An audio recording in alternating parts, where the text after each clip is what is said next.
So the lecture that I uploaded today in the morning was summarized by in the following points. So I guess if you remember these points, it will be easier to plot the root locus. So today, now I will discuss the example related to it, and we'll learn how to apply each of these rules to plot the root locus. So suppose that you're given, uh, so you're required to draw the root locus of a unity feedback system with GS given. So the forward path gain is given GS, and it says that it's a unity feedback system. So by unity feedback, we mean that HS will be taken as 1.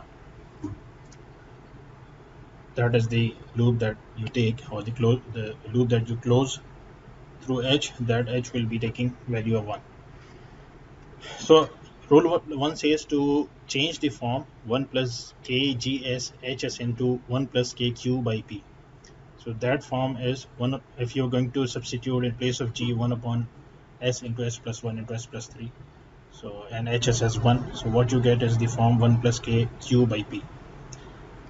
So rule number 2 says to locate the poles and zeros. So you're given the graph paper. So you are going to draw the root locus on a graph paper and say rule 2 says to locate the poles and zeros of GSHS.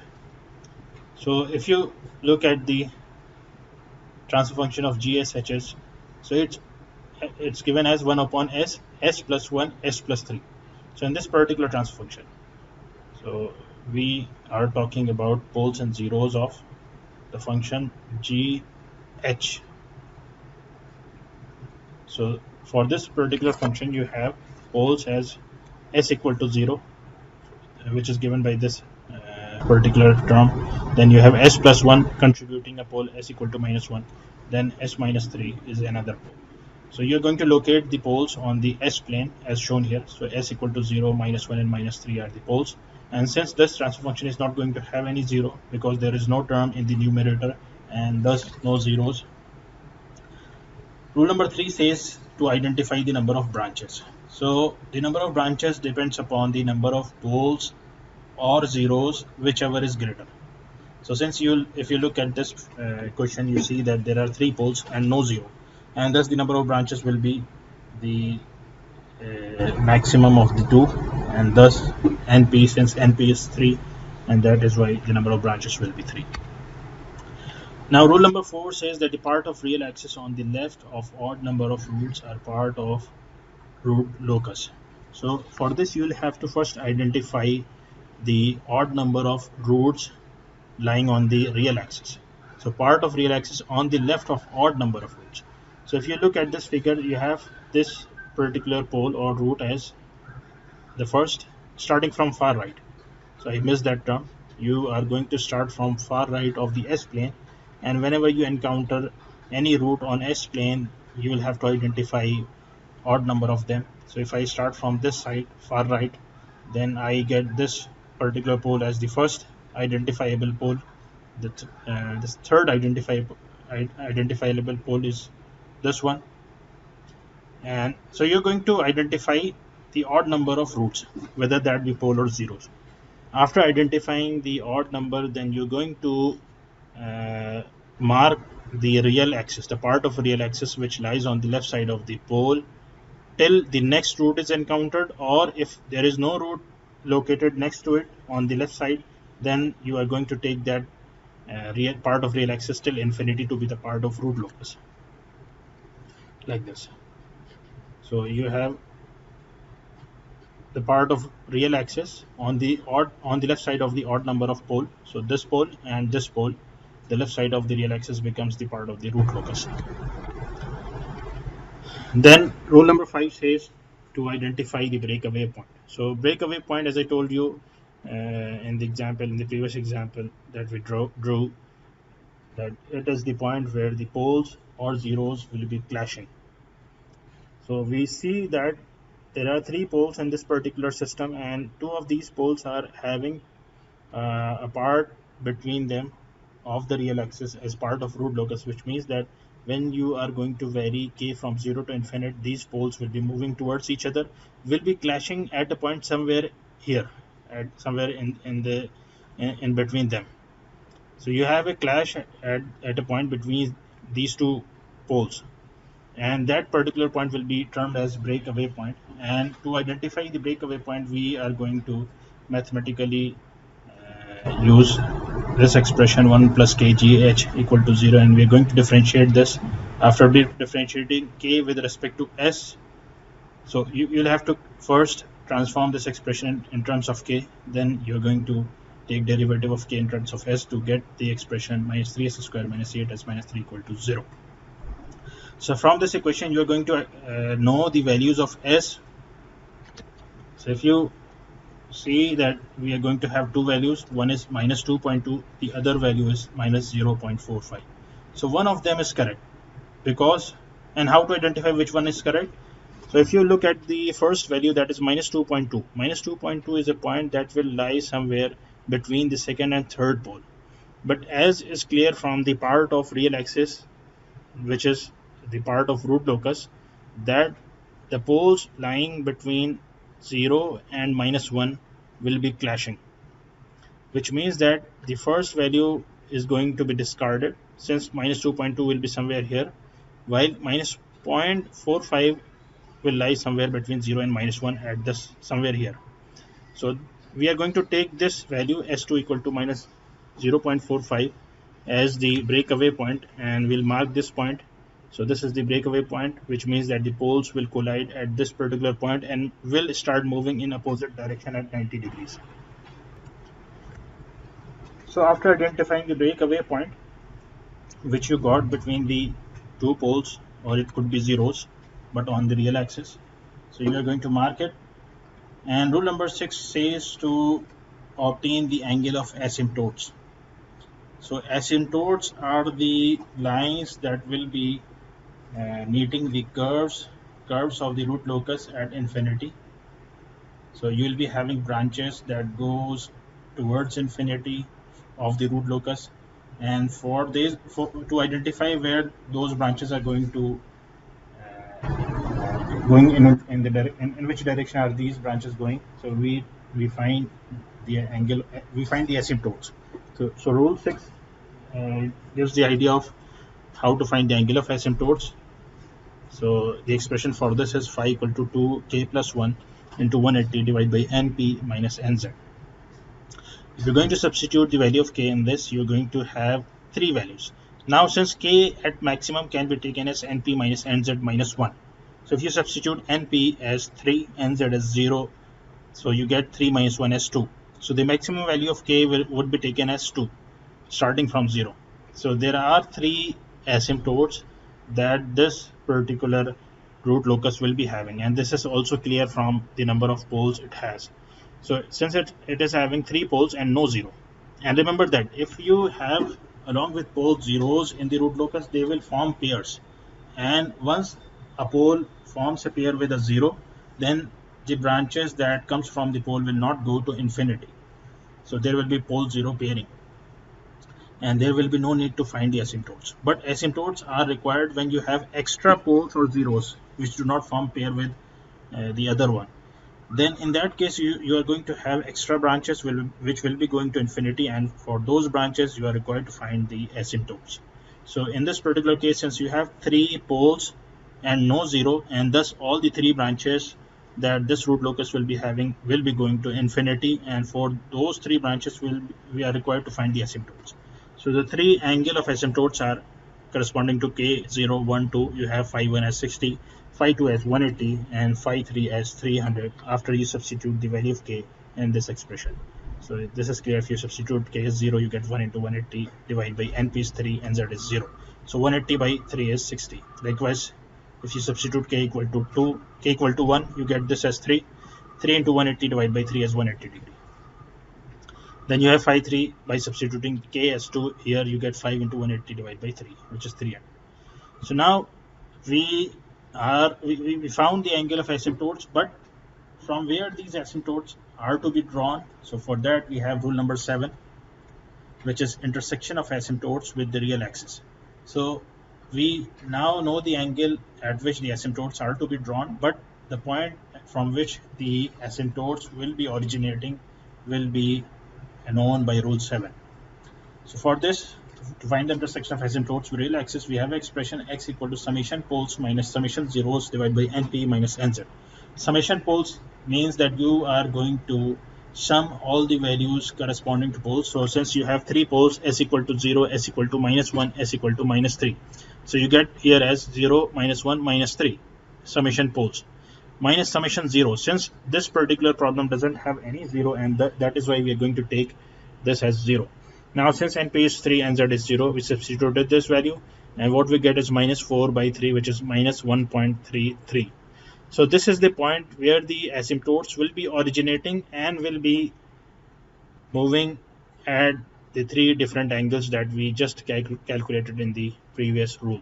So this is the point located in blue, -1.33. So this is the point from where the asymptotes will be originating and at an angle of 60, 180 and 300 degree. So if you draw the 60-degree line, it will be something like this. So this is 60 degree, then you have a line 180 degree, then the third line which will be at 300 degrees.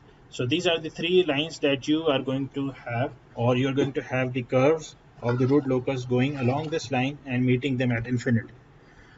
Now rule number 8 says that the intersection of curve with the imaginary axis. So we desire to find the intersection of the curve with the imaginary axis. So you are going to get this finite, you're going to have intersections only when if you see that the root locus is going to cross the imaginary axis. So from this we will also conclude about the stability and instability of the system. So if I forget, you remind me about talking about stability and instability by looking at the root locus at the end of this problem.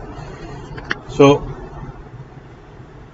if you're going to have root locus and by the asymptotes, it's clear that the branch of the root locus, since this particular point is the breakaway point, and it means that the two poles will be moving towards each other, meeting at this or coinciding at this point, and will be moving in opposite direction at 90 degrees.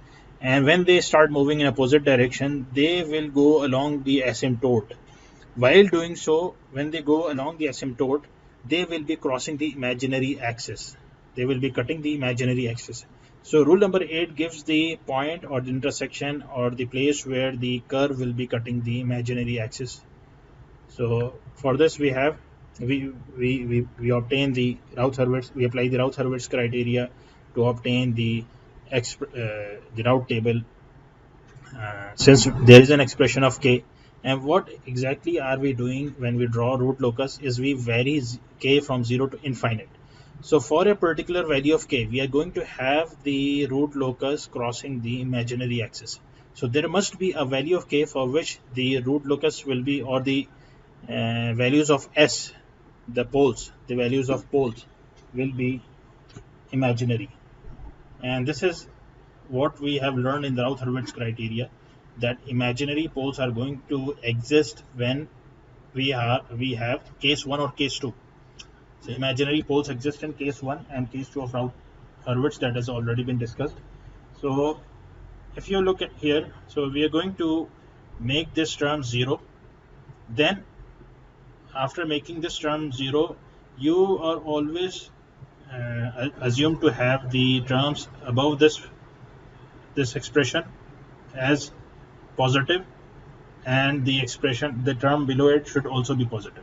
So as I told you in case 2 of Routh-Hurwitz criteria, that the terms above and below the 0 term should be of same sign in order for the system to be critically or marginally stable. So if you equate 12 minus k by 4 equal to 0, so this is the condition that you are going to have imaginary poles, that this particular term should be 0. So you get k equal to 12, and if you substitute 12 in the fourth row, so this is positive. Now since the two terms above the 0 is positive and below it is positive, thus this represents a marginally stable system. Had the term below 12 minus k by 4 negative, in that case the approach would have been failed, and it means that you're not going to have poles that will be crossing the imaginary axis. So this k equal to 12 satisfies rows 4 and makes it positive, and you have two terms positive above and below, and thus k equal to 12 makes the system marginally stable. Now using this k equal to 12, you're going to form the auxiliary equation using the equation corresponding to the previous row, s square, which is called the auxiliary equation, and this was also discussed in Routh-Hurwitz's criteria. So we obtain auxiliary equation as 4s square plus 12 equal to 0. And in fact, this is 4s square plus k, and we substituted k as 12. So we get this. Now from here we obtain the values of s as plus minus j root 3. So these are the points where the root locus will be crossing the imaginary axis. So now we locate these 2 points, and these 2 points are located here. So these are the points plus minus j root 3. One is plus, this is plus j root 3, and this is minus j root 3. And after at the breakaway point, so this is not accurately shown, but it should be originating from the breakaway point. So this curve originates from breakaway point. One pole move towards the asymptote, meeting it at infinity, crossing the point where the curve intersects the imaginary axis on both sides. So this is the final representation of the root locus. And rule number 9 and 10 says that, so you will apply rule 9 and 10 only when you are going to have complex poles and zeros, otherwise not. So it's not required to apply rule 9 and 10, that is angle of departure and arrival, only applies to poles or zeros that exist in complex form. And since there are no complex roots, and thus there's no requirement of applying the rule 9 and 10. And this can also be proved by plotting this on the software like MATLAB. So let me draw this.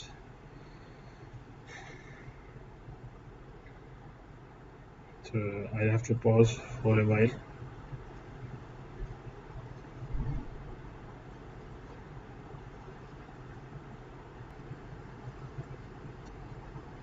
So I'm going to plot the example that we just studied. We have 3 poles at s equal to 0, minus 1, and minus 3. So using MATLAB, I'll be plotting this.